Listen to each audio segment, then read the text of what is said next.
Welcome back to Storytime. In today's episode, we're going to be continuing our reading of Machines and Men, but before we jump into it, I just want to give a quick reminder that you should join our Reddit community at r/CreantWorld. This is where you can post up ideas for stories, get feedback on your artwork, and where we will be having the main interaction for this channel. So if you want to be a Creant, you should join up with the Creant World Reddit as quick as possible. In today's episode, we're going to be continuing the reading of Machines and Men. Just as a quick reminder, Machines and Men is a story which contains adult language and sexual situations and may not be appropriate for all viewers. Viewer discretion is advised. And now, Machines and Men, Chapter 6, The Training Days. Stephen looked down at the robot before him. Vera was even more beautiful in person than she had been on the screen. She was about 5 foot 5 inches tall and had beautiful proportions. Her breasts and hips were formed in a curvaceous hourglass shape, which was noticeable even given her slight plumpness. He knew her proportions, of course. He had been the one to set them. And Vera measured in at 38 double D with slightly wider 45-inch hips and 32-inch waist. Her hair was a rich umber, simply styled in a tight bun for shipping. Her face was round and smooth, with slant eyes hinting that if she were a real human, she would likely have had some Asian in her genetic background, though her features were predominantly Caucasian. Her eyes, with their long, lustrous lashes, were closed, giving her the appearance of being asleep, though the lack of any movement betrayed that illusion. The delivery man had carefully laid her on a couch, the sort found in psychiatry offices in the back of the showroom of Blue Fairy. She was simply dressed in a periwinkle blue Blue Fairy windbreaker and running pants. Her feet were bare, but a pair of white sneakers and socks were placed at the foot of the couch. "Holy crap," Andy breathed. "She's gorgeous." "Yeah, they really do a good job at the factory," Drew agreed from where he was leaning against a door jamb with his arms crossed. "Their attention to detail's incredible." "If you're ready, we can go ahead and turn her on," Dan said, smiling over at the still dumbfounded Stephen. "All you have to do is gently press between her middle and fourth toes on her left foot. There's a hidden switch there that'll start her up. We've had her charging in the sun since she arrived, so she should have a full charge by now." Stephen knelt down and silently took Vera's foot in his hand. It seemed so dainty, so perfect. Carefully, he spread her toes and pushed in on the site indicated. There was a faint click, a low humming sound, and slowly, yet distinguishably, the foot he was holding began to warm up. Stephen gently caressed the foot. The synthetic skin felt so real. And then he looked up at Vera's face. He watched as the bosom began to rise and fall, and soft breathing sounds started to issue from those perfect lips.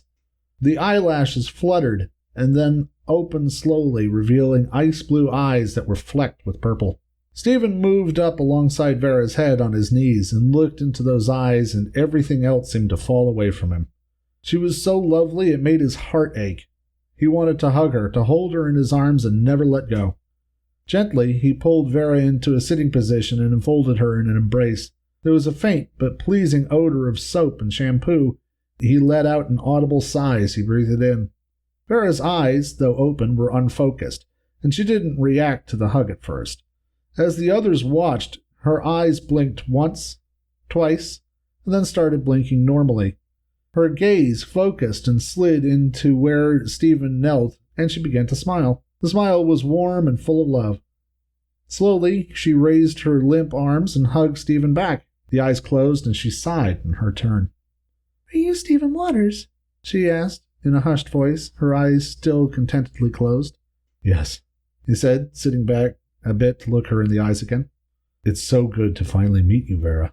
I've been waiting for so long. How are you? Is everything okay?" Vera considered the question for a moment before sitting back and flexing her fingers one at a time experimentally. Then she leaned back and smiled again. "Seems like it." Stephen let out a breath he hadn't realized he had been holding in a laugh. "Can you stand up? I want to introduce you to everybody." Vera swung her legs over and stood. She wobbled a bit on the spot before her gyroscopic actuator caught up with her proportions, and then stabilized and turned to face everyone. Standing up, she was about a head height shorter than he was. Stephen got to his feet as well and wrapped an arm around her waist. Andy, I want to introduce you to Veritas. Vera, this is Andy Swenson. He's my best friend. Hi, Vera said cheerfully with a smile and a small wave. It's great to meet you, Vera. Stephen's told me all about you, but I have to say, if anything, I think he understated your loveliness, Andy said, extending his hand. Vera looked puzzled for a second and then extended her own hand. Andy leaned forward and shook it. He guessed the handshakes were one of the things they could cross off the list to teach Vera. It was, however, sort of a wake-up call as to how much they would actually need to teach the robot. If she didn't even know how to shake hands, clearly they had a long way to go. The two humans and the robot returned to Stephen's house. Opening the door, Stephen led Vera inside and stood sort of awkwardly as she looked around. He was painfully aware of how untidy the house was and hoped that Vera wouldn't assume this was how he lived all the time. The fact that it was beside the point. Stephen felt deeply embarrassed and then paused to examine that feeling. Why should he care if a robot knew he was a slob? Vera wasn't going to judge him.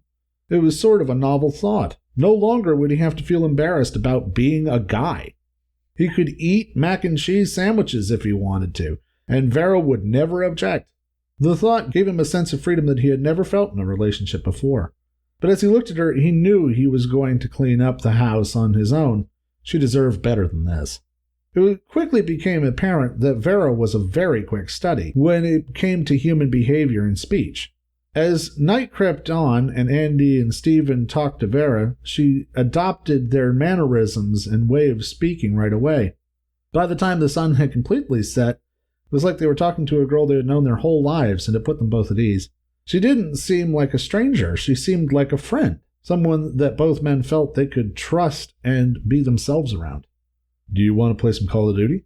Stephen asked the others as they lounged around in the living room. Sure, Andy said, leaning over to grab a controller for the Xbox Next. Okay, Vera agreed carefully. Why don't you two play for a little while, and I can watch, and then I'll try it.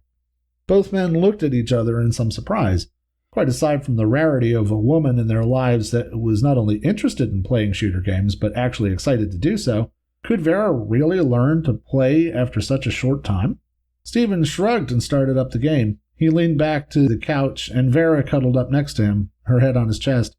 He smiled and stroked her hair before selecting the mission parameters for the game. Stephen and Andy played 2 rounds of Capture the Flag, where they went through the usual male display of swearing loudly when they got killed, laughing triumphantly when they scored a point, and exchanging various trolling comments with the preteen kids on chat. The whole time, Vera was looking not at the screen, but at the button controls. Finally, Stephen removed the headphones attached to his controller and handed them to Vera. So, he said hesitantly, do you want me to walk you through how the game works? No, I'm good, Vera said pleasantly as she placed the headphones over her own ears. It doesn't seem very difficult. Capture the flag, rack up kill strikes, pwn the noobs. I think I got this. Andy, who had almost spewed the soda he was drinking at the time out of his nose at the words pwn the noobs, gave Vera an impressed look and then shook his head with a chuckle. Well, yeah, he said with a laugh. That's the general idea. Vera changed her position so she was lying with her back up against Stephen's chest, his arm around her shoulders, and assigned her equipment for the next round.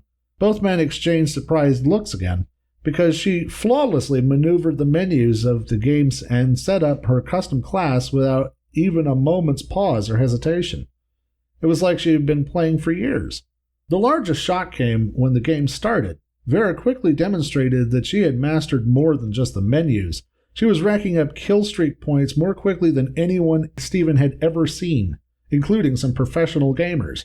Not only that, but she had reflexes so fast that she hardly ever came up the worst in a firefight. She would cheer enthusiastically every time she scored a point, which was frequently, and when the game was over, both Andy and Stephen were dumbfounded to see that she had a score that had been higher than both of them combined on the leaderboards.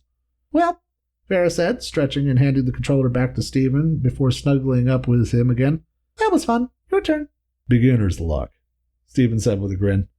Yeah, no, Andy corrected him, taking another drink of his soda.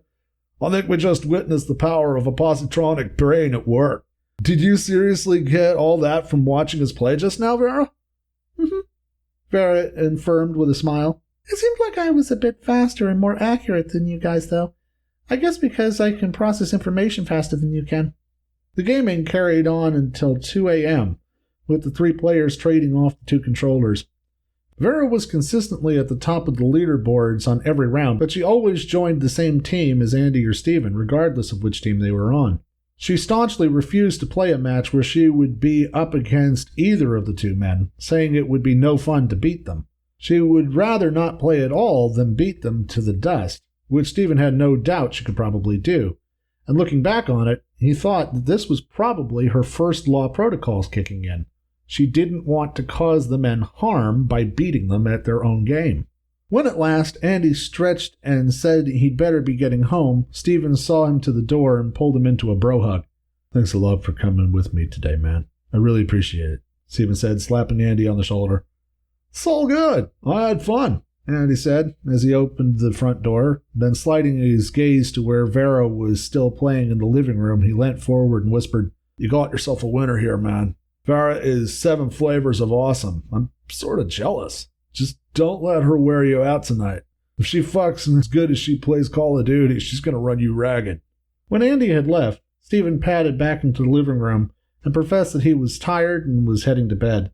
Vera stood and followed him up to the bedroom. Steven stripped to his boxers and climbed into the bed and then sat there for a moment pensively watching what Vera would do. Unconcernedly, she also started to strip, unzipping the windbreaker and pants. She was completely naked under her clothes, which she let drop to the floor just as he had done. Vera crawled in next to him and snuggled up against him. Even though she didn't show even the faintest trace of embarrassment, Steven rolled onto his side so as to hide the tent he was pitching and looked her in the eye. Oh, those eyes, so bright and vivid, so alive. He turned out the light and wrapped his arm around her. It felt wonderful beyond words to have someone to snuggle with. This was what he had missed the most about relationships.